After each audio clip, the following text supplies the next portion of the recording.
So when we started using BioBloom, we did have a lot of thoroughbreds in the barn, and thoroughbreds are notoriously struggle with poor feet, and the BioBloom was so helpful. And what's funny is even when we get these imported horses, a lot of them struggle in the first year with a different type of ground, different grass, everything. So some of their feet kind of fall apart when they get here, and the BioBloom has been such a great help in that transition. We've just seen a better result out of BioBloom than anything else we had ever tried.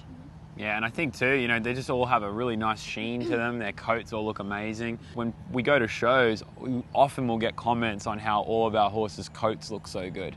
And I always attribute that to the grain and the BioBloom. Absolutely. Yeah. I would say too, when we go south for the winter, so we spend winters in Ocala, and a lot of times the mixture of the sand isn't always good for their coat. A lot of the horses will get, kind of some fungus or get hives, that kind of stuff. And our horses they just don't get it.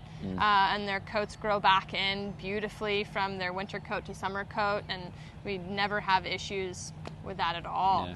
So I would, attest the BioBloom to that as well.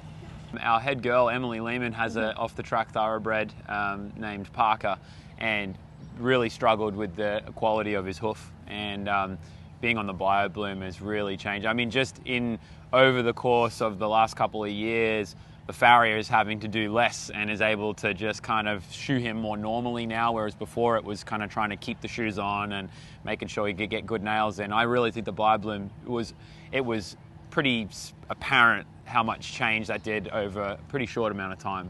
Knowing that everything is backed by research is a huge deal. There's so many products that you can go and choose from at the feed store, but to know that they're actually doing the science behind it, and really it's been studied carefully, I think that gives us a lot of confidence in what we're putting into our horses, because at the end of the day, they're our most precious commodity, so we want to make sure we're looking after them well.